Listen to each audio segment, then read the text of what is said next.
അധിക്ഷേപം വീണ്ടും തുടർന്നുകൊണ്ടേയിരിക്കുകയാണ് കലാമണ്ഡലം സത്യഭാമ. ഏതായി അവതാരം? പെറ്റ തള്ള സഹിക്കില്ല എന്ന് പറഞ്ഞത് സ്വന്തം അഭിപ്രായമാണ്, അതിൽ ഉറച്ചു നിൽക്കുന്നുവെന്നും സത്യഭാമ പറയുന്നു. അഹങ്കാരത്തിന് കയ്യും കാലും വെക്കുക, എന്നിട്ട് പെണ്ണെന്ന പേരും. ഏതോ ആയിക്കോട്ടെ, പെറ്റതള്ള സഹിക്കില്ല. ഞാൻ എന്റെ സ്വന്തം അഭിപ്രായം പറഞ്ഞെന്ന്. കൈവിട്ട ആയുധം, വാവിട്ട വാക്ക്, രണ്ടും തിരിച്ചെടുക്കാനാവില്ല. ഓർക്കണം, ഓർത്താൽ നന്ന്. മോഹിനിയാട്ടത്തിന് വരുന്നവർ മോഹിനിയാകണമെന്നൊരു അഭിപ്രായം ഉണ്ടെന്ന് ഈ പല ആൾക്കാർക്കും അതില്ല എന്ന് പറയുന്നു. മോഹിനിയാട്ടം നടത്തുന്ന മേഡം സുന്ദരിയാണ്, മോഹിനിയാണെന്ന് മേഡത്തിന് അഭിപ്രായം ഉണ്ടോ? അത് മേഡം തീരുമാനിച്ചു. സോറി, ചർമ്മം കണ്ട പ്രായം തോന്നില്ല. അല്ല, ഞാൻ ഇപ്പൊ 66 വയസ്സായിട്ട് ഇങ്ങനെ ഇരിക്കുന്നില്ലേ, അതെനിക്ക് മതി.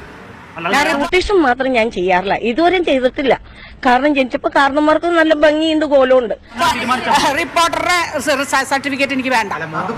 എന്നെ തേച്ചതാണല്ലേ? കുട്ടികൾ മേഡത്തിന്റെ മുന്നിൽ കല അഭ്യസിക്കാൻ വന്നാൽ അവർക്ക് പരിശീലനം കൊടുക്കില്ല. പരിശീലനം കൊടുക്കും. മോളെ മത്സരത്തിന് പോകണ്ടെന്ന് പറഞ്ഞ ഇതിപ്പോ കിണ്ണം പടയം വെച്ചതുപോലെ ആയല്ലോടാ. ഒരു തൊഴിൽ പഠിച്ച് നല്ല അമ്പലങ്ങളിലും ക്ഷേത്രങ്ങളിലും കളിക്കുമ്പോ പ്രശ്നമില്ല. മത്സരത്തിന് മുമ്പ് സൗന്ദര്യത്തിന് ഒരു കോളുണ്ട്, സൗന്ദര്യം ഇല്ലെങ്കിൽ അവർ മാർക്ക് ഇടുന്നില്ല. കണ്ടോ, ഈ ജനല് കർത്തനെ കിട്ട് മറച്ച് മതിൽ കെട്ടേണ്ട പ്രായം കഴിഞ്ഞില്ലേ? ആരെ കാണിക്കാനെ ചായക്കുവാരി പൂശി തേച്ച് ആരും നിൽക്കണ്ട. മേഡം പറഞ്ഞത് ശരിയായില്ല എന്ന് വേണ്ട. എനിക്ക് നീന പ്രസാദിന്റെ മേജിൽ ദേവികയുടെ സർട്ടിഫിക്കറ്റ് ഒന്നും എനിക്ക് വേണ്ട. പിന്നെ നല്ലെണ്ണ നിന്റെ തലയിൽ തേച്ച് കുളിക്കാത്തതിന്റെ കുറവ് ധാരാളം ഉണ്ടടി. അതായിക്കോട്ടെ, ഞങ്ങള് കലാകാരന്മാരെന്നല്ല കലാമണ്ഡലത്തിൽ പഠിച്ച ടീച്ചേഴ്സ്. നീ ആരാടി? ദേവലോകത്തെ മഹാറാണിയാ. ഡിപ്ലോമയ്ക്ക് വിലയുണ്ട്. RLV രാമകൃഷ്ണനെ പോലുള്ള ഡോക്ടറേറ്റ് എന്തോന്ന് എന്റെ സഹോദര RLV ആയിട്ട് ഞാൻ ഒരു ബന്ധമില്ല. അവര് ഡിപ്ലോമയാണോ ഡോക്ടറേറ്റ് ആണോ എനിക്ക് അറിയേണ്ട ആവശ്യമില്ല. അറിയാഞ്ഞിട്ട് ചോദിക്കാ, എന്താ ഭാവം? ഞാൻ വിളിച്ചോ നിങ്ങളെ? വിളിച്ചോ? നീ ഇതുവരെ കണ്ട എന്റെ മുഖം ഉണ്ടല്ലോ, അത് ഡീസന്റ് മുഖം.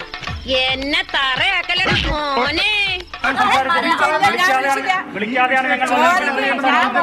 പോയിട്ട് എന്താ പോയിരുന്നേ?